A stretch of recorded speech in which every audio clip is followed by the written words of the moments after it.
Hi, I'm Elizabeth, a literary princess, and today I have another What I Read for my PhD in English Literature video.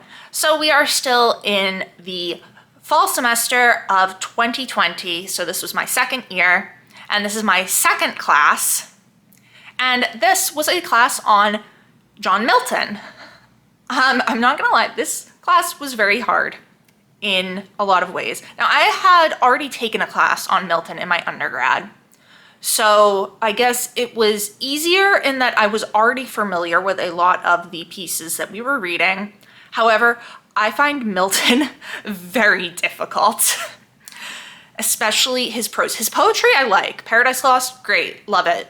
His sonnets, excellent, love it. The moment we get to something like Areopagitica, I'm like, no, sir, stop. So, let's jump into this course. The course was titled Milton Now, Reading Milton After Postmodernism, and we were looking at a lot of recent criticism alongside the works of Milton. So, very recent books and articles that have been written about these very old works, basically. So every class was kind of themed and the readings were grouped around that theme. So we started off by talking about autobiography in the works of Milton. And for this, we read two of his sonnets, Sonnet 7 and then Sonnet 19, which is typically referred to as On His Blindness. And we also read some of his prose, The Reason for Church Government, Apology for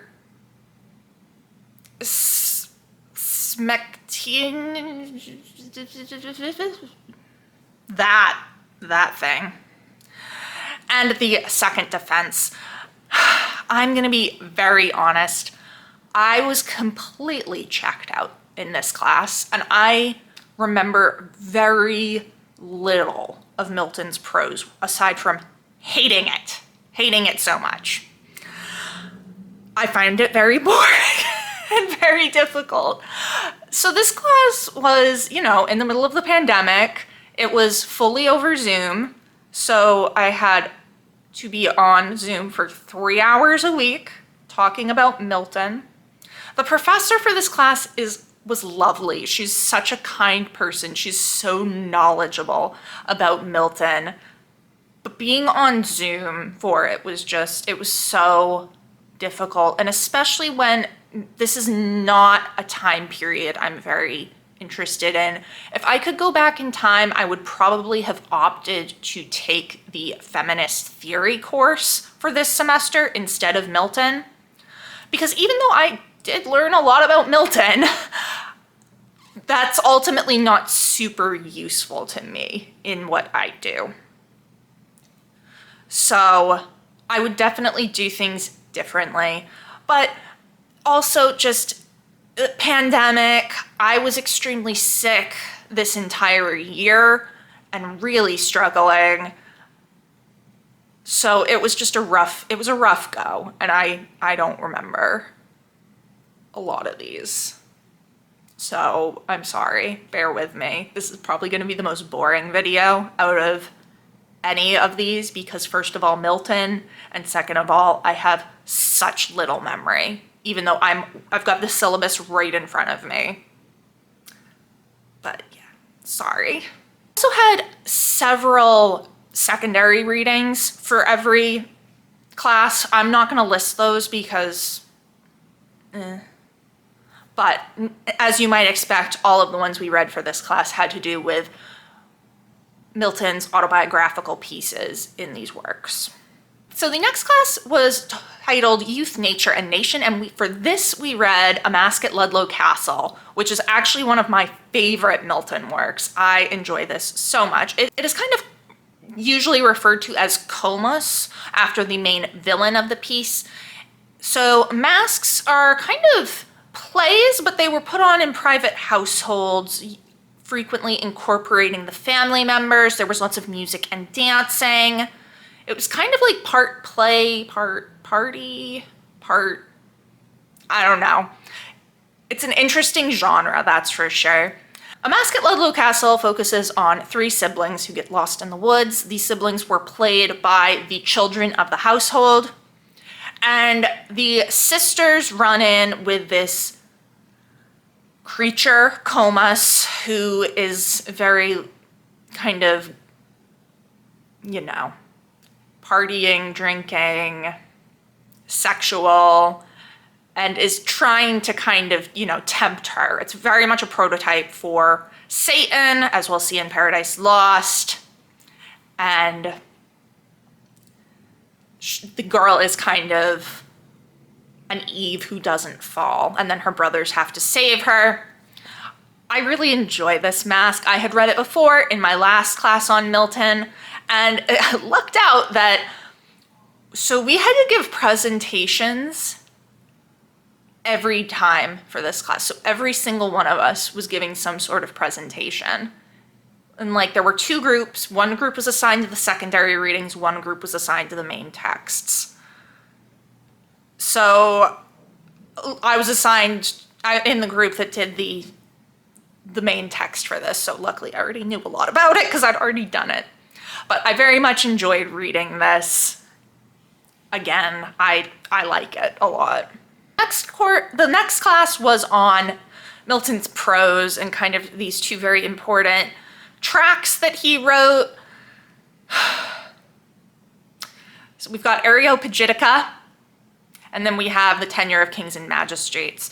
So Milton was very anti-monarchy. He was like gung-ho for the English Civil War, get rid of the king. So that obviously comes through in a lot of his writing. Areopagitica, I cannot even deal with. My least favorite of anything by Milton. And I can't even remember what it's actually about. I just remember that I hate it. And we'll talk a bit more about this when we get to the midterm because it caused me some issues on the midterm. So I don't remember much about these two. I'm assuming that the Tenure of Kings and Magistrates is some of his anti-monarchy, pro-revolution stuff. Oh my God, and you know what? I actually think I skipped this class because I was supposed to be giving a presentation on one of the secondary sources that was on Areopagitica, and it was like a 25 to 30 page source that made no damn sense to me. And I was like, I'm just not going.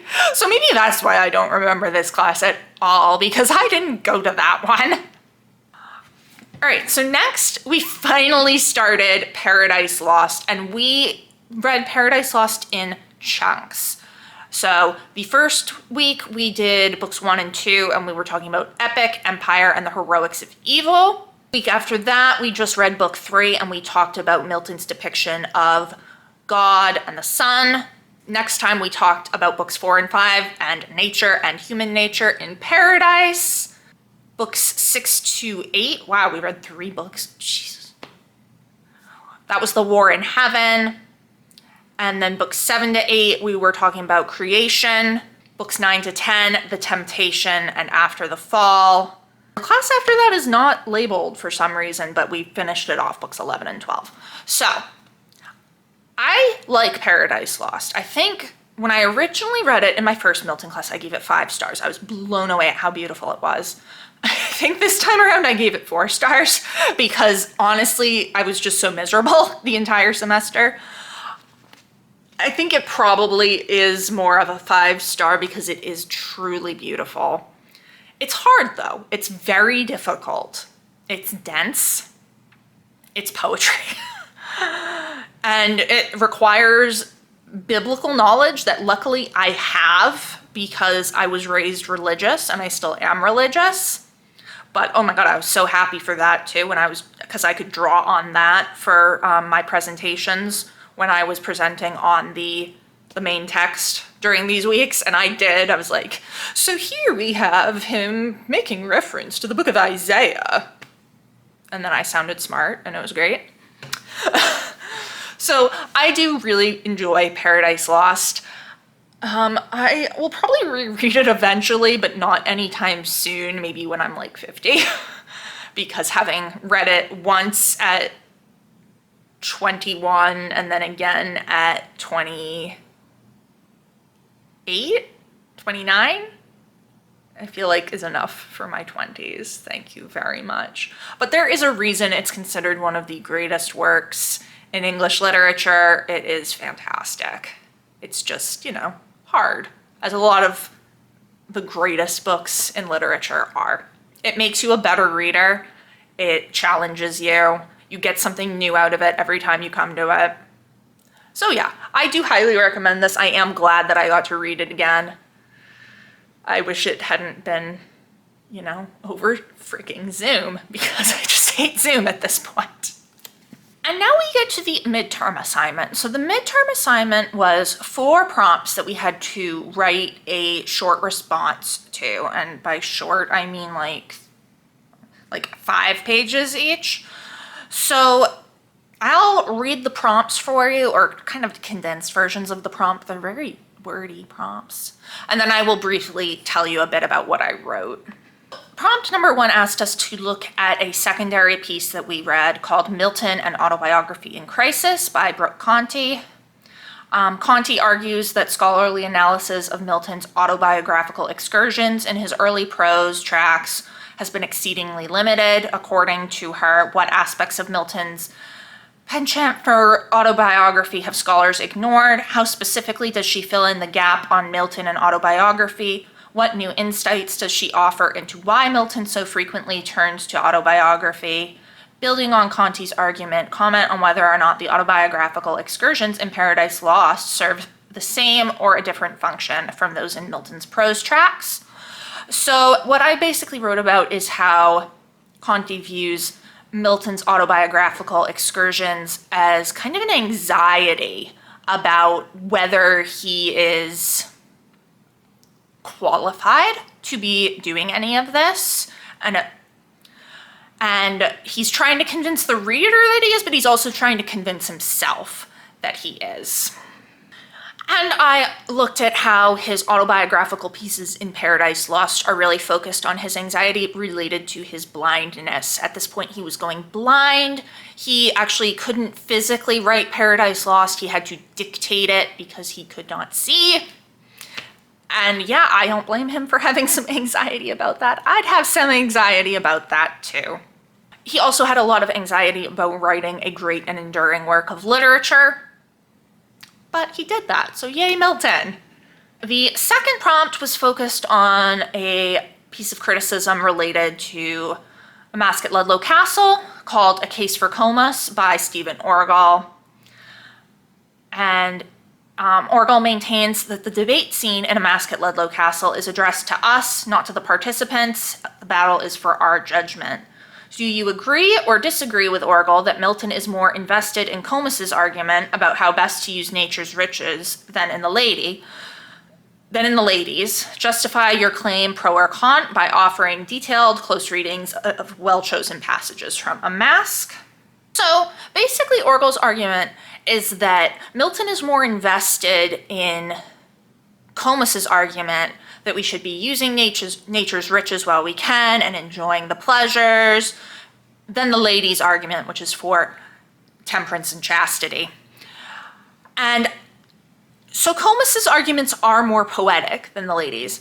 I read this as not because he was inspired more by the content, but because he is purposefully setting it up as a temptation that appeals to his audience of early 17th century courtiers in language and in attitude, in order to critique them by ultimately discrediting it with ladies' less poetic speeches, but more logical speeches. So that's what I talked about for that one. Can you please get out of here, my friend? All right, so prompt 3 is where I struggled, because this one was on Areopagitica, and a secondary reading by Faisal Mohammed called Areopagitica and the Ethics of Reading. So the prompt is to provide a close reading of Milton's depiction of London as a mansion house of liberty that responds to Muhammad's claim that in this passage, Milton demonstrates how active writers and active readers can allow for the formation of intellectual communities carried by a common rational enterprise toward a perceived good. Elsewhere in Areopagitica, how does Milton try as an active and activist writer to transform his audience into an engaged community of active readers? What specific rhetorical techniques does he use to achieve this goal? I have a naughty kitty, if you can't tell, who keeps jumping up on the table when he's not supposed to. Yeah, hi, Butters. Say hi to the people. No. All right. Can you not get on the table anymore?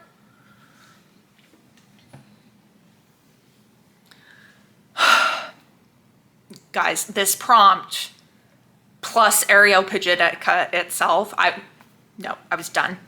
I saved this one to last, which was probably a mistake. But I wrote the other 3 essays and then tried for this one. And in the end, I could not do it. So I emailed my professor and I said, I've written 3 of them. I know I'm going to get points off for not dealing with the 4th one, but I just cannot right now. I physically cannot. I mentally cannot deal with it.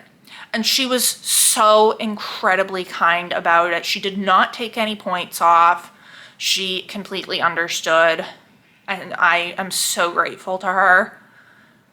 She was seriously one of the kindest professors that I've had. So,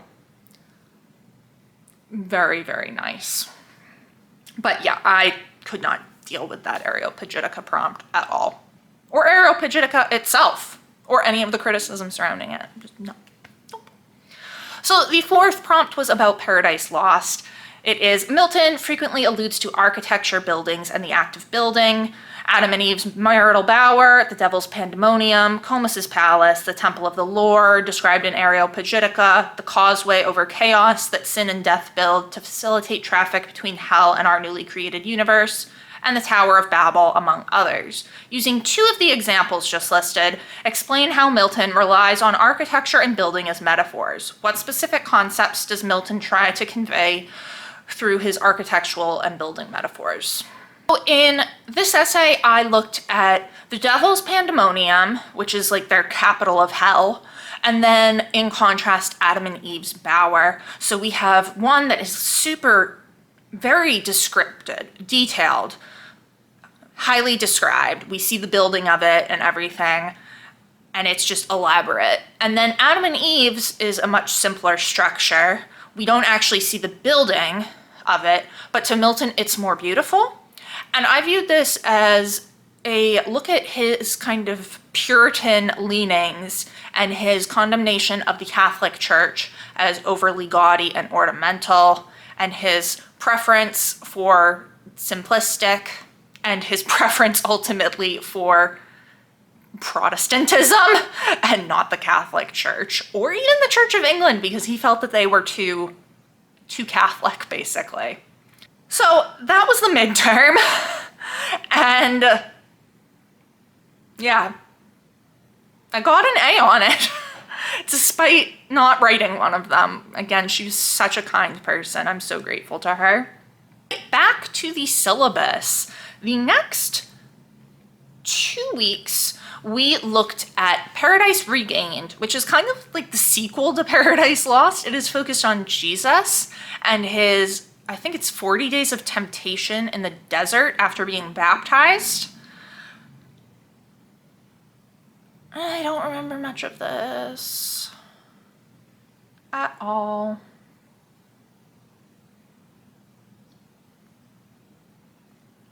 I know at this point we would have been talking about typology and how, I think we probably were talking about this earlier, and it's going to play a big part in my final paper. But yeah, I'm like looking at this and I don't remember much about Paradise Regained, I'm going to be honest. And then the final thing that we read was Samson Agonistes, which is kind of like a poem play thing. And it is looking at the Old Testament figure of Samson and Delilah. So he is an Israelite who is like has strength given to him by God, and he can't cut his hair or else the strength will go away, and he gets married to a Philistine woman named Delilah, who is like working against the Israelites and trying to take away Samson's power, and he tells her how to do that. So the play poem thing starts off after Samson has lost his strength and been captured by the Philistines, and how he ultimately then destroys the Philistine temple and kills all of them. Yeah. So, we had a lot of really interesting stuff to talk about with this one. Mainly this issue that a lot of critics have with Samson, like being portrayed as this person who does this really horrible act of violence. So a lot of people want to be like, no, Milton is a mild-mannered poet. He would never, he's not condoning it, he's condemning it. But actually, so what I wrote about in my final paper, it was just we had to do a reading of Samson Agonistes responding to one of the critical pieces that we read. And for this, I was looking at a chapter of Faisal Mohammed's book that I don't remember the name of. Oh, the chapter title is Samson the Peacemaker, Enlightened Slaughter in Samson Agonistes. And he's responding to this claim of like, well, Milton's not condoning it, he's condemning it. He's like, no, he's totally condoning it. Because John Milton is the man who was like, yes, civil war, cut off the king's head, down with the monarchy. Milton is completely okay with violence if he thinks it's going to bring about his idea of like justice and what's right. So in this essay, I argue that Samson is depicted as a type of Christ. So we had this idea of type and antitype in typology. So the type is kind of the imperfect version, and then the antitype is the fulfillment. So Samson is the type, Christ is the antitype, same as Eve is the type, Virgin Mary is the antitype. So I argued that for Milton, violence is an inherent part of the peace that Christ eventually brings, and Samson's actions are therefore positive and justified because he is destroying this group of people who are oppressing the Israelites, and he doesn't actually kill anyone innocent, which is one of the things that people are like, that's why he's bad, he's killing innocent people. No, it's all the noble people and people who would have been involved in doing bad things, like all the the regular people were not in the temple. So I kind of went through the three major interactions Samson has in the play poem thing, because three different people come to him, and each thing is him becoming more Christ-like. So this, like, when we start off, he's the hero of the Israelites, he's so great and strong, and he kind of has to be humbled and realize that he's not that great. So I was looking at that, and then how finally, once he is humbled and Christ-like, he is able to bring down the temple and destroy the Philistines and save the Israelites. So that was my final paper. That was my Milton course. Like I said, this course was very difficult. It came at a difficult time, it was in a difficult format, and it's difficult